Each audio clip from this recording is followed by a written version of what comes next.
All right, welcome back. It is the Vegas Take, Sharp and Shapiro. Glad you could join us on a Thursday. We'll get to more of your phone calls here in just a little bit. But, always great to speak to, the politicians out there that know what's going on. They know what's going on with a possible next stimulus package and what are the next steps to protecting Americans. And we always love having this guy on. Not only is he a war hero, what a great guy. He's a former presidential candidate and, of course, congressman out of Massachusetts. And, again, always love having him on. Congressman Seth Moulton. Congressman, thank you so much for joining us. How are you? I'm good. Good to be back, guys. Thanks for coming on. So let me start with your health. My understanding, and you've probably been asked this a gazillion times, but if you can share with our listeners, I know a week ago you were a little concerned because you had some symptoms that could have been the coronavirus. Were you tested, and how are you doing right now? Yeah, so I was never tested because there aren't enough tests, as I think everybody knows. I go to my healthcare at the VA, and they just don't have enough here in Massachusetts. But I was symptomatic for it, met all the criteria and everything. My wife has as well. Chest tightness, fever, sore throat, body aches, and fatigue. But overall, our symptoms were relatively minor compared to some of the cases you hear about or see on TV in the hospitals and everything. But it's important to remember that statistically, most cases of this virus are mild, and yet you can still transmit it just as well. In fact, you don't need symptoms at all to be able to give this to someone else. So we self-quarantined for a while. At one point, I tried going for a run, and I could barely breathe. But I'm happy to report that I went for a run yesterday, and I'm totally back to normal. So it looks like we've kicked it. Wow, that's scary. So let me ask you this. This might be a loaded question. How the hell can we be, one of the richest countries in the world, and yet we were just so unprepared for this virus? I mean, what is the explanation to it? How did this hit us so fast, and how were we so unprepared and still unprepared and not have enough tests to this point? I mean, what's the explanation for that, Congressman? It's very simple. The federal government refused to listen, didn't listen to the scientists, didn't pay attention to what was going on in the rest of the world, and did not take this seriously. And that starts with the President of the United States, who downplayed this virus for weeks. He literally made fun of Democrats for even raising it. Remember, his colleague Matt Gaetz showed up on the floor of the House of Representatives wearing a gas mask to mock people like me who were taking this seriously. But frankly, there were people on both sides of the aisle who weren't paying attention to this. There are leaders all over our government who were not properly prepared. And look, I'm not a brilliant scientist or anything, but I know how to pay attention to science, and I know how math works. And so I was trying to tell my colleagues about this for weeks, and a lot of people were laughing us off. My wife tells a story about how she works in sports, and one of her friends on Facebook was saying something about how this is totally blown out of proportion, and it's silly, and people are overreacting. And having heard all the things I was saying, she kind of got after this guy and said, "You got to take this seriously." And he just wrote something, back, blowing her off and defriended her. And the point is, that wasn't that long ago. That was 3 or 4 weeks ago. An awful lot of people in America were not taking this seriously, but it absolutely starts at the top. Seth, a lot of conversation in the last couple of days about China misreporting the amount of cases and deaths, to the degree of 50,000 deaths and almost 3.2 million cases, quoted by the UK. If that was the actual number, if those numbers were properly reported and that type of caseload and deaths took place in that short amount of time, do you believe that the United States and other countries like Italy and Spain would have been more prepared? Yes, of course we would have been more prepared, but it's not an excuse. The sad thing is that Donald Trump was literally doing the exact same thing as these authoritarian leaders in China. The Chinese Communist Party was downplaying this virus, making it out to not be a big deal before they had to finally turn around and admit, wow, we got to be prepared for this. They have kicked out American journalists in the same way that Trump likes to kick journalists out of his own press conferences if they ask tough questions. And they've been trying to deflect blame for this the whole time. And that's exactly what Trump has been doing, always deflecting blame. Leaders take responsibility. Leaders are willing to admit when they make mistakes, and they say the buck stops here. That's a quote from a former president, President Truman, and they take responsibility. Trump does the exact opposite. He tries to get credit for everything, but he takes responsibility for nothing. And his inability to take responsibility for this from the beginning, and now, even today, his unwillingness to admit, hey, we've made some mistakes, but we're going to fix this, is going to cost tens of thousands of American lives. And that's the thing is, look, you can like Trump or you can hate him. You can be a Democrat or a Republican, but his lack of leadership in this pandemic is absolutely costing lives. And that's why he's so dangerous. Yeah, you're not going to get an argument from me there. If you're just joining us, we're speaking with the former presidential candidate, war hero, and congressman out of Massachusetts, Seth Moulton. Seth, you mentioned the press conferences. Let's talk a little bit about that. I've been very critical of President Trump, particularly the other day when, it was more of a My Pillow press conference than anything else. It seemed to me to be a campaign rally where you have all these CEOs. And Seth, make no mistake about it, I'm sure you'll agree. It's great work that some of these companies are doing. But do we need to give them a platform to go up there and plug their product and then praise the president? I'm kind of disgusted by that. I hope that does not continue. What do you make of that, and what do your constituents and others in Congress make of these press conferences? Well, they're further misleading the American people because they're unfortunately contain a lot of lies. And, every single day the president gets up there and says a whole bunch of things. And the next day the newspapers have to come out and say, well, some of what he said is true and some of it was just factually not true. I'll give you a good example. He gets up there clearly against the advice of his own scientific advisors like Dr. Deborah Birx and Dr. Fauci, and he starts going off about this malaria drug that might cure the coronavirus. And you know what? I have a scientific advisory panel myself for this virus, and they've been very clear that the evidence is very mixed. But one thing we do know is that malaria drug is incredibly important for some common autoimmune disease like lupus that exists today. And patients with lupus aren't able to get this drug right now because there's been a run on it because people who don't even have the coronavirus yet are stockpiling it thinking that it will work. And so you're putting people's lives in danger by ignoring the scientists and getting up there and trying to make a political point. Don't worry because we've got a drug that's going to work, even though there's not the scientific evidence yet that it does. And he's just trying to do that to boost the stock market, And look, the other thing I want to say about these CEOs is, look, I appreciate that you value my service, and there's nothing I'm more proud of than being a United States Marine. But I'm not a war hero, all right? Like, there are a lot of guys out there who did the same thing or more than I did. I'm proud to have served, and I'm honored to have done it. The heroes are the people right now who are the doctors and nurses on the front line. Agreed. And when Trump is up there parading out CEOs, what he should be doing is talking about these nurses and doctors who are actually putting their lives on the line every day to keep Americans safe. Couldn't agree with you more, and we had one of those nurses on in the first segment. So I want to ask you about that. Donald Trump made the claim, and he's made claims that are these people going through the back door of the hospitals? Where are all these masks going? Where are all these supplies going? We've had some people call up that said they've seen people steal, but with no evidence to back it up. We had an actual nurse from a hospital call in today, and she said she's never seen that. What do you make of the president's comments, in a way, going after the heroes that are on the front line? What do you make of that? He's once again deflecting blame. It's like when he dodged the draft to avoid serving in Vietnam, and then he said, well, I had better things to do, or I went through my own version of the military when I went to boarding school or something like that. I can't remember exactly what he said. Yeah. But he's just demeaning the real heroes because he knows that he does not have the courage to be one himself. I wanted to ask you, Nancy Pelosi, I mean, what do you make of the job she's done? And I guess this is a two-part question. Let me start with this, and then we'll get to Nancy Pelosi. Mitch McConnell. Okay, Mitch McConnell and some of the Republicans are making the claim, I call it a lame excuse, that the impeachment was a distraction from the coronavirus response. What do you say to Mitch McConnell and other Republicans that are spewing that nonsense?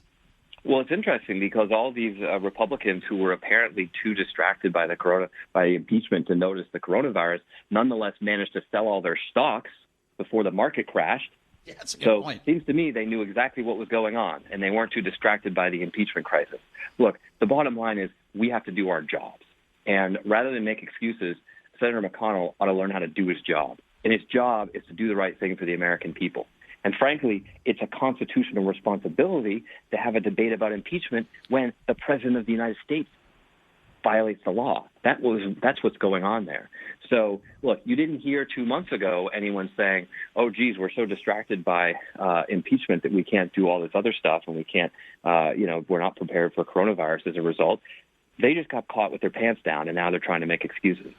So as far as the stimulus bill, the Democrats, one of the reasons why the bill took a couple more days was they wanted to add more unemployment, the extra $600 a week for unemployment for 4 months.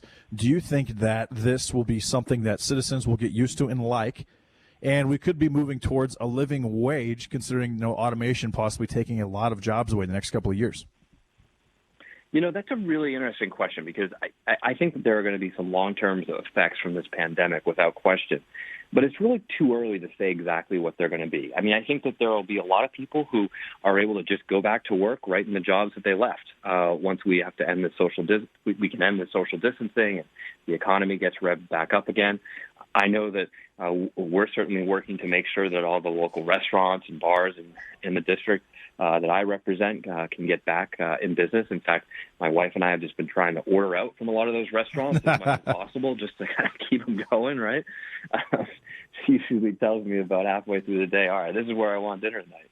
And, we got to start counting our pennies a little bit. But we know that, there are a lot of people out of work. So we're trying to, we're two people who still have our jobs. We're trying to do what we can to support them, right?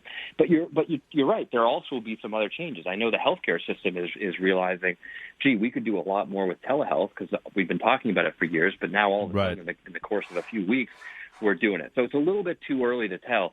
I don't think that the U.S. Congress is going to want to see just sort of a universal basic income or something like that. That was Andrew Yang's thing in the presidential, and there are certainly some philosophers out there who think it's the right way to go. But I don't think the U.S. Congress is ready to go there yet, so I wouldn't expect that change to be long-term. But I do know that there are an enormous number of Americans, great Americans, people who work hard every single day, who are out of work because of this pandemic, and we've got to get them the support that they need. Well, and Seth, even here in Nevada, the estimation is that we're going to have a 20.1 unemployment rate because, obviously, of the service industry and how big of a deal that is here in Nevada. I mean, that has to be one of the highest unemployment rates in the history of the United States, doesn't it? I forget what it was during the Great Depression, but it's got to rival that. It's just astronomical. There was an amazing chart on the front page of the New York Times that, if you can imagine, the full front page, top to bottom, if you open up the paper, and it had this graph that basically was an inch tall as unemployment went up and down over the years, and then this spike that went almost all the way up to the top of the page. And that's unemployment right now. That's how quickly unemployment claims have spiked just in the last 2 weeks. So this is extraordinary. Now, obviously, what we hope is that we can beat this pandemic back, and we can get everybody back to work and rev up the economy again. That's what we all want to see happen, Democrats, Republicans alike. Sure. But we got a long way to go before we get there.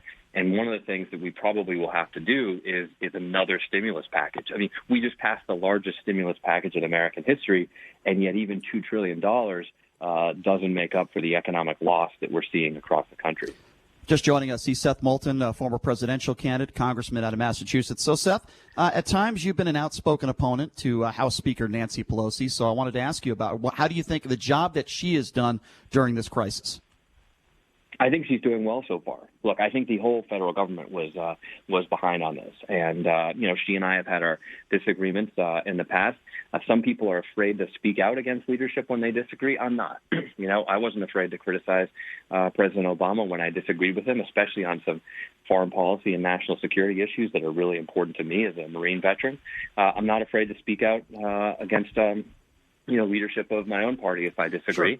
Sure. But I also, I think I call it fair. And I've been full of praise for the way that Pelosi has taken on Trump in these negotiations. I mean, frankly, every time that she goes to the White House, I think Trump gets pretty nervous, probably has to go to the bathroom a few extra times because she always schools him in these negotiations, and she's been doing well with that. And I think that that's continued on today. I mean, we totally turned around this stimulus package from the draft that the Republicans in the Senate had proposed to get this support for hospital workers and the unemployed, which wasn't in there at first. So she's doing a great job. But we've also had our disagreements. I mean, I said that the Capitol should be closed to tours, and we had a disagreement about that. She thought it should still be open, and I said no, this is going to get bad quick, and we got to we should have closed at the doors yesterday, and Sure. she was on the other side of that. Yeah, and that's why we appreciate you, because you're honest both sides of the aisle. I wanted to ask you a little bit about not just the president, and we agree on this, downplaying this virus for months, but somebody like a Devin Nunes, who a couple weeks ago said we should all be going out to restaurants if you're healthy. But last night, Devin Nunes appeared on the Laura Ingraham show, and he appeared on her show, and he made the statement that he thought it was, quote, overkill, that the schools were closed in California. Don't you have a responsibility, Congressman, as a politician, to be honest and speak the truth and not put people in harm's way? And what do you make of Devin Nunes, not just his comments, but others as well, that are downplaying this virus? Well, they don't listen to the facts, and they don't understand that their duty is to serve. Their duty is to serve the people of the United States, not to serve themselves or their political party or to make sure that they can get reelected or to help their president get reelected. It's to serve the people that we are called to represent. And, Devin, look, he's a colleague of mine. I don't agree with him on just about anything. I'm not going to just throw him under the bus here, but I don't think he understands what true service to the country means. That's certainly something I learned in the Marines, and it means you put others first, and it means that you put your political agenda aside when lives are on the line. And the types of things that he is saying are dangerous, and people will sadly lose their lives by following that kind of advice. Another example, we just saw this morning that the governor of Georgia, who's been resisting calls to shut the state down for weeks now, comes out and says, well, okay, we're going to shut down because I just learned that this virus can be transmitted by people who don't even show symptoms. Well, hello, Governor. We've known that for months. We've known it for months, and it's just people like you who refuse to listen to science who didn't get the message. Yeah, that's one of the craziest things. When I heard that, I was absolutely baffled. He had to be just joking about that. Let's say this continues. Let's say that this lasts 60 to 90 more days. How many stimulus packages do you think will be needed?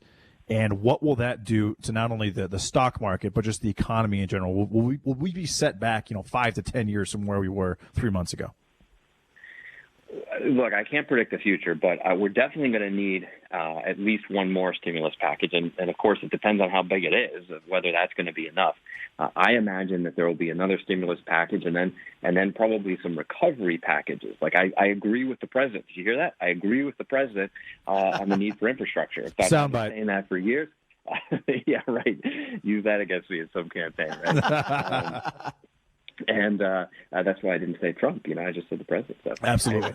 No, look, I agree with them on this. This is something that Democrats and Republicans can come together on. It's got to have future-focused infrastructure. We got to be building things like high-speed rail and maglev and things like that, not just expanding highways, which most other countries gave up on in the 1960s. But we got to be building that infrastructure to get the economy back on track, to fulfill a desperate need in this country, and to get people back to work. So I think that this will be a recovery that takes, some more effort by the federal government beyond just these stimulus packages. But there's no question that there's a lot of work to do because this economic hole is going to be pretty deep. I think that, there's two sides to this. One of the things, a lot of people compare this to the 2008 financial crisis. I think that on the good side, there's no fundamental problem with the economy. There is a massive deficit that makes the stimulus packages harder to fund because of the Republican tax cut. But there's no fundamental problem with the economy in the way that there was with all these worthless mortgages back in 2008. So if we can provide the right stimulus to get businesses through this downturn, to get workers and families through this period of unemployment, then I think a lot of people can go back to work right where they were. Congressman, I wanted to ask you a two-part question. First of all, your reaction to the fact that the Democratic National Convention has now been pushed back to August, and a two-part question, even a bigger picture. Do you think there could be a possibility where the actual elections could be pushed back? What do you say to that? Well, I think it's the right decision to push back the convention. It's not a huge deal if it's in August or a little bit later. But we got to be very careful about messing with elections, because the fundamental principle of a democracy is that you get to vote and every vote counts. And we got to make sure everybody can come out to vote.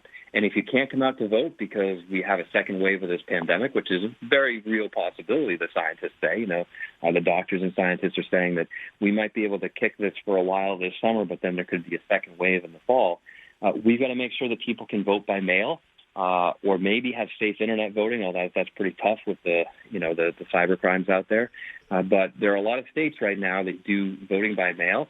It's very successful. I don't see any reason why that shouldn't be available all across the country.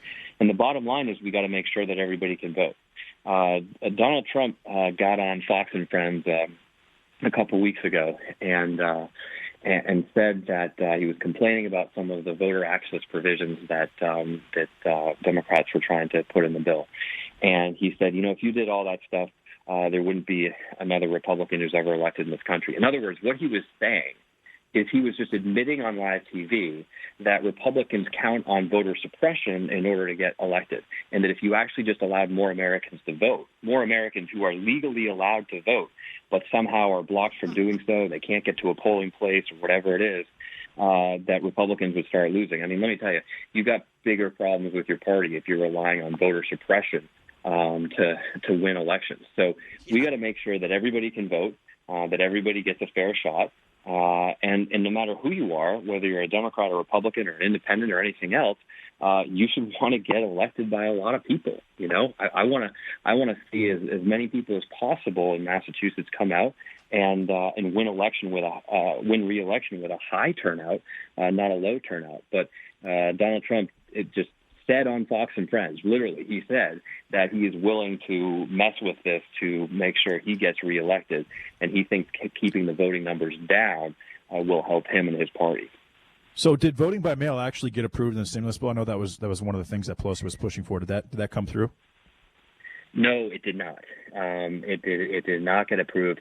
I have to check. I think there's some money for it. There's some money for election security or whatnot, but not nearly enough. Not what we asked for, and so that's going to, of course, be another fight in the next bill. Look, this isn't a perfect piece of legislation. I just introduced a bipartisan bill with Congressman Brian Fitzpatrick from Pennsylvania, a Republican, to help nonprofit organizations, because there are a lot of great nonprofits like the YMCA right down the street from me that were excluded from the stimulus bill because they actually have more than 500 employees. The Y down the street doesn't have more than 500, but it's part of a consortium of Ys. And so it doesn't qualify for the loans and grants under this bill. And, of course, they're doing incredibly important work in our community, especially right now. So we need to get them support, just like we're giving all these small businesses support. So we introduced a bill called the SOS bill, the Save the Organizations That Serve America Act.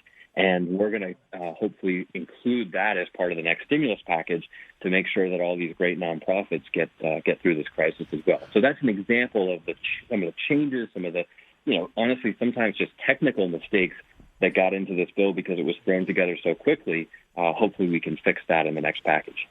All right, so last question for you. Andrew Cuomo is getting a lot of press. He's getting a lot of screen time. People are talking about him looking presidential. Joe Biden is getting basically the exact opposite. Do you think there's a possibility that Andrew Cuomo is recommended as Democratic candidate in 2020? No, I mean, I think, look, there will be people who say that, but I have a lot of confidence in the vice president's leadership. Frankly, I just wish he would get out there more. And I think it would be good for the country to be hearing from Vice President Biden.